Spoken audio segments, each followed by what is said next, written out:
Apollo Houston, I got two messages for you. Moscow is go for docking. Houston is go for docking. It's up to you guys. Have fun. All righty, sounds good. Palovina Mila, Alexey. Soyuz docking system is ready. Good job. Let's say that. Look at that. Coming, Tom. I am approaching Soyuz. Tom, please don't forget about your engine. Less than 5 meters distance. 3 meters. 3 meters. 13 meters. 1 meter.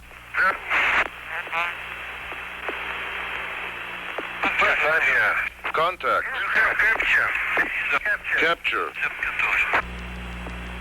Tell Professor Bushuyev it was a soft docking. Well done, Tom. It was a good show.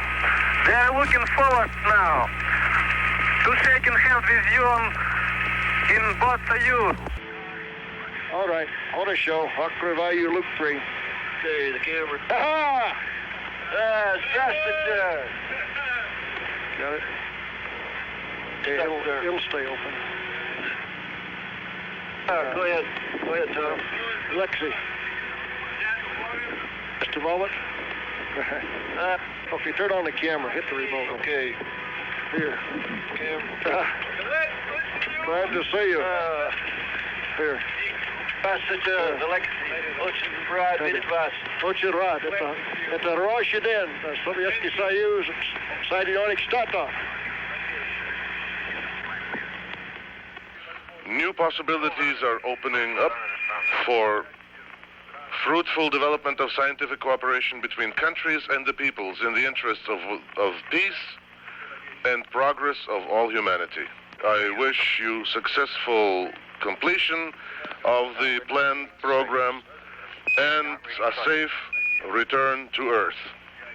Leonid Brezhnev. The astronauts are on the line, sir. Gentlemen, let me call to express my very great admiration for your hard work, your total dedication in preparing for this first joint flight. It's taken us many years to open this door to useful cooperation in space between our two countries. And I'm confident that the day is not far off when space missions made possible by this first joint effort will be more or less commonplace. The most vivid impression of my life has to do with the fact that not only was I in a space vehicle, but I found myself to be surrounded with the stars. Stars were on the right-hand side, and the Earth was on the left-hand side, and it was just an enormous, unbelievable silence, which is something that comes back to me as a reminiscence of my first flight. As you moved outside of the Voskhod spacecraft, Pavel Belyayev, your crewmate, was watching very carefully. You wrote in an article for Air and Space magazine several years ago that you felt like a seagull with its wings outstretched, soaring high above the Earth.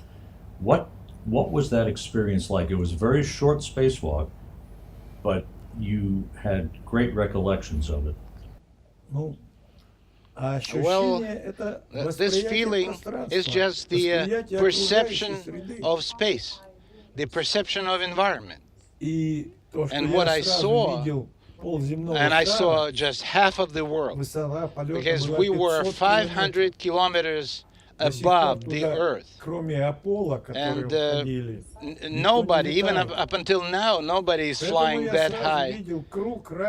So I saw a radius of half of the planet of Earth. And the ability to see the whole Earth as a globe, pretty much, is something that was extremely attractive. And I could easily recognize the Black Sea, the Crimea, Romania, Bulgaria, Italy, looking up a little bit, Baltic Sea, And it was all within minutes, if not seconds. But the most impression had to do with the silence. And I heard how my heart was pounding. I could hear myself breathe. And I remembered Arthur Clarke and Stanley Kubrick, who, while doing the Space Odyssey, they worked a lot on the soundtrack. And the way the crew members used to breathe during this movie was very impressive. And the images that I have that show a person with his hands widespread, which is a symbolic representation of a seagull, although to me it's more like a paratrooper in a free flight. This analogy is closer to me personally. But once again, silence. The stars were very bright. There was a lot of them. And it was interesting that they were everywhere. They were above and they were beneath. On the ground, we can only see stars up in the sky. In space, they are everywhere. And it depends on how good a vision of an individual is, but in space, we see much smaller stars.